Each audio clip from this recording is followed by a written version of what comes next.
Aujourd'hui, tous les projecteurs sont braqués sur la profession sage-femme. C'est la journée internationale des sages-femmes célébrée en Côte d'Ivoire et partout ailleurs tous les 5 mai. Gros plan également dans ce 12h30 sur le quartier Bokabo dans la commune d'Abobo. Les habitants de ce quartier en état de délabrement avancé lancent un SOS. Et puis il y a eu au moins 4 morts et une soixantaine de blessés dans des attentats qui ont secoué ce week-end la capitale kenyane Nairobi. Lundi 5 mai 2014, vous suivez le point de l'actualité sur RTI2. Bonjour à tous. Aujourd'hui, lundi 5 mai 2014, à l'instar de la Côte d'Ivoire, bien d'autres pays du monde célèbrent la 10e journée dédiée à la sage-femme. Une journée qui vaut son pesant d'or car selon l'ONU, près de 290 000 femmes et plus de 3 millions d'enfants dans le monde meurent chaque année en raison de complications évitables liées à la grossesse et à l'accouchement. Et toujours selon l'organisme onusien, la plupart de ces décès auraient pu être évités s'il y avait suffisamment de sages-femmes qualifiées et assez outillées. Les sages-femmes se mobilisent donc ce jour pour l'atteinte des objectifs du millénaire pour le développement 4 et 5, à savoir réduire la mortalité infantile et améliorer la santé maternelle.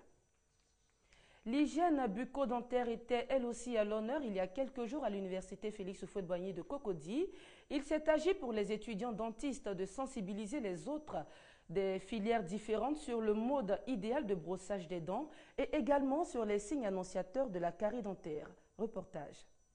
Amener la population estudiantine à s'intéresser au dépistage bucco-dentaire précoce. Objectif d'une telle démarche, initiée par la Corporation des étudiants en chirurgie dentaire d'Abidjan, minimiser les risques d'infection dentaire. Tout le monde se brosse, mais tout le monde ne se brosse pas bien.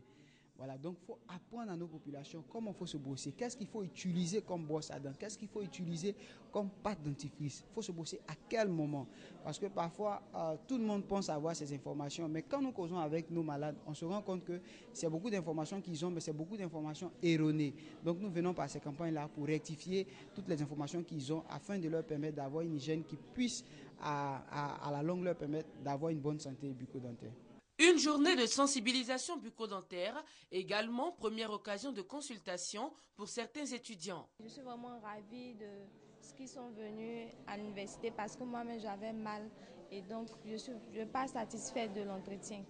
Je pense que c'est une très bonne initiative dans la mesure où elle nous permet d'abord de découvrir ce qu'on a au niveau de la bouche, ce qu'on ne sait pas forcément.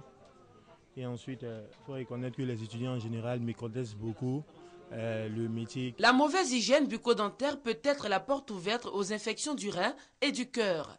Il est donc recommandé de se brosser les dents après chaque repas et consulter le dentiste 2 fois par an, soit chaque 6 mois. Abidjan compte plus de 170 quartiers précaires, des quartiers aussi appelés habitats sociaux, au nombre desquels figure Bokabo, gros bidonville de plus de 90 000 habitants situé dans la commune d'Abobo.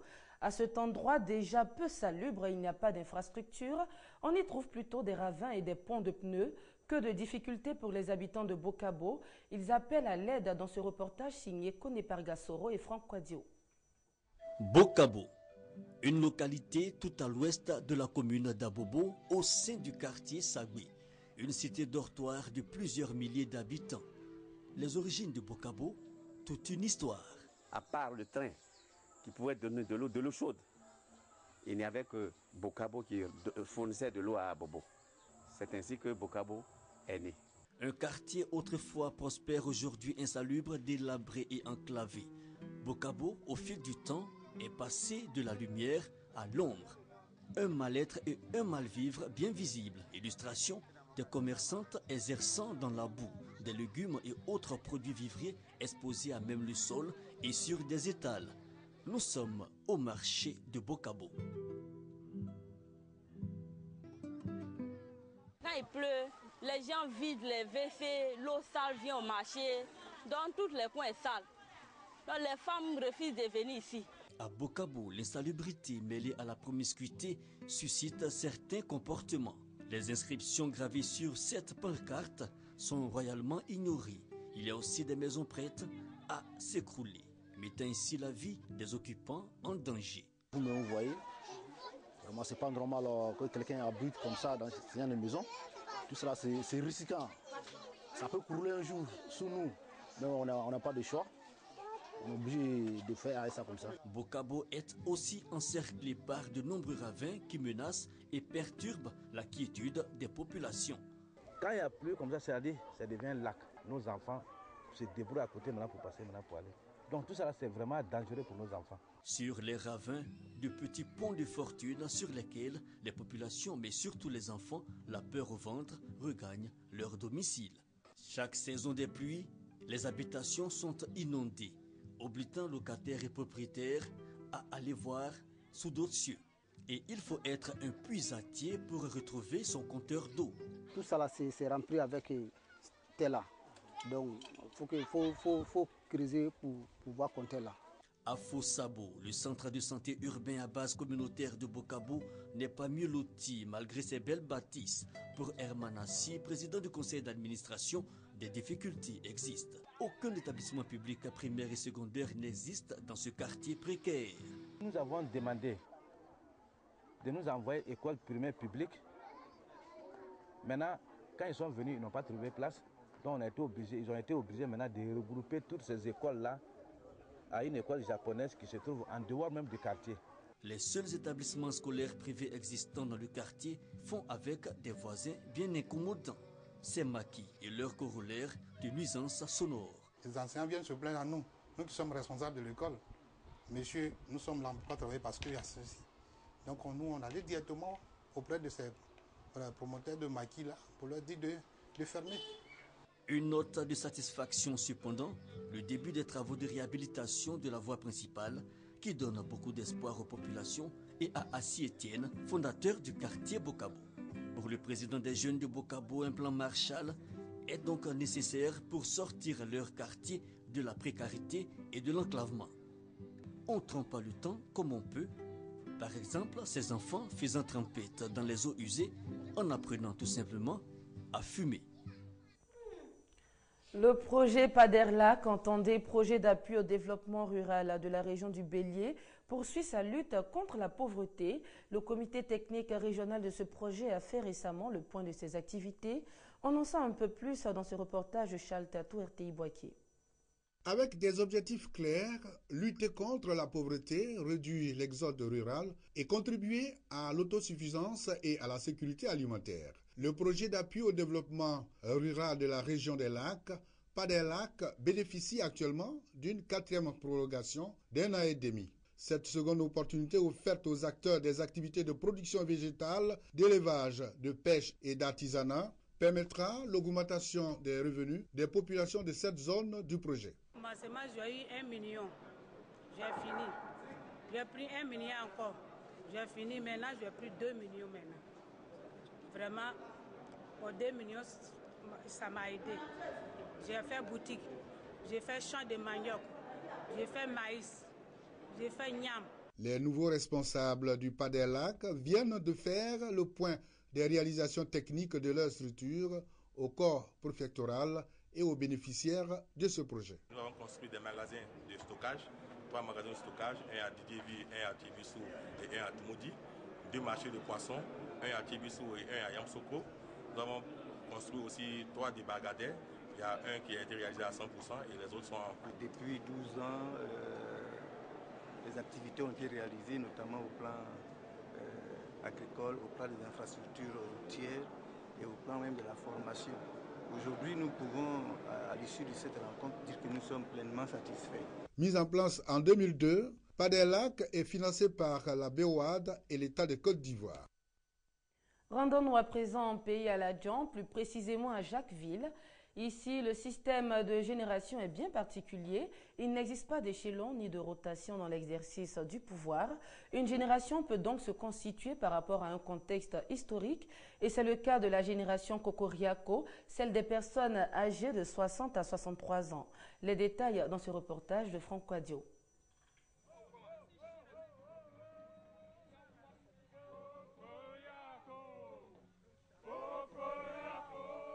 Au son des tambours, ils avancent, canne à la main, symbole de sagesse pour les hommes, le cou serti de collier et les épaules bariolées de kaolé pour les femmes.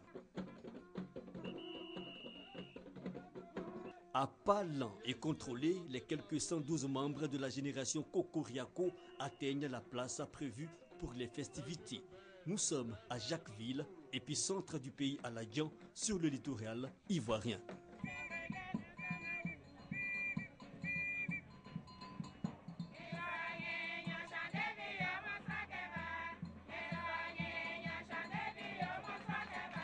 Les Cocoriaco, la génération des personnes âgées de 60 à 63 ans, est célébrée.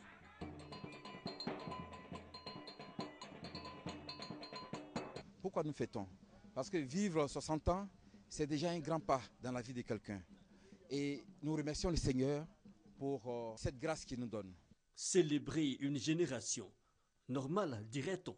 Celle-ci d'ailleurs constituée de sexagénaires qui entendent s'impliquer dans le développement communautaire.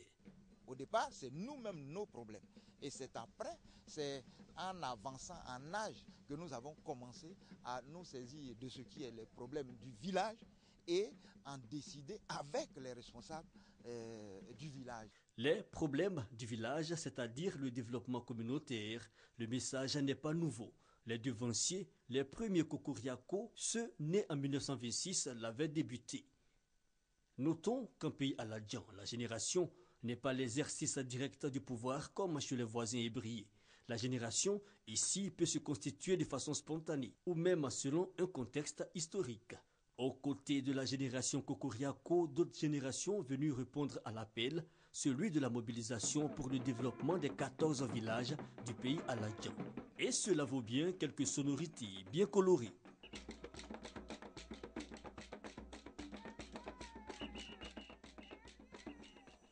La page religion est consacrée aux chrétiens aristes de Côte d'Ivoire qui étaient récemment en pèlerinage à Globalé, c'est au Libéria.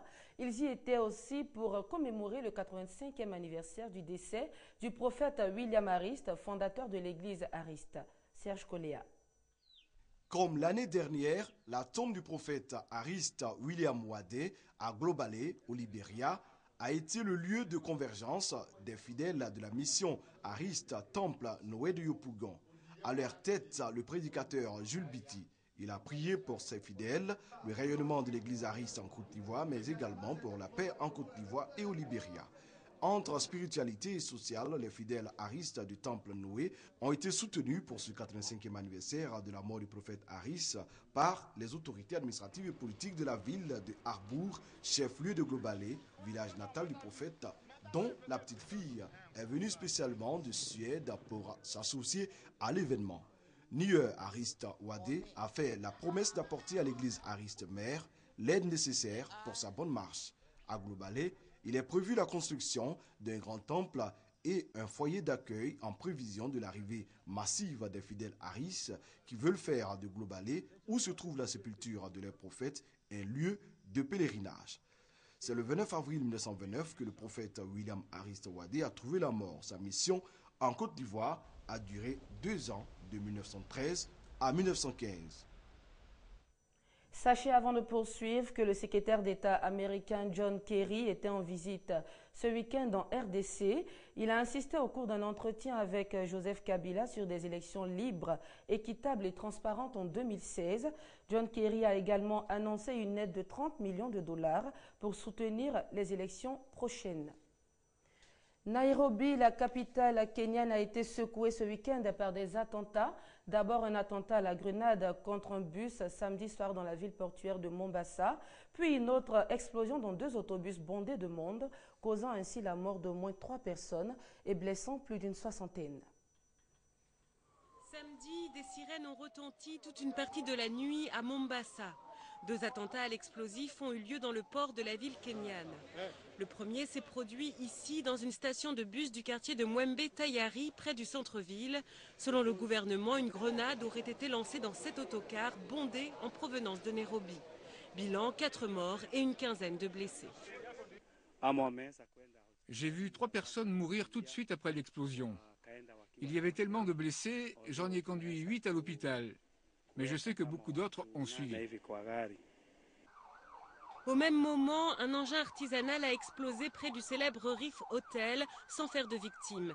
Les attentats n'ont pas été revendiqués. Mais il pourrait être le fait des islamistes Shebab que le Kenya combat en Somalie depuis 2011 et qui ont déjà commis de nombreux attentats en représailles sur le sol kényan. Ces derniers mois, les violences se sont multipliées à Nairobi et Mombasa où vivent de nombreux Somaliens. La police kenyane est soupçonnée d'arrestations indiscriminées et d'exécutions au sein de la communauté somalienne.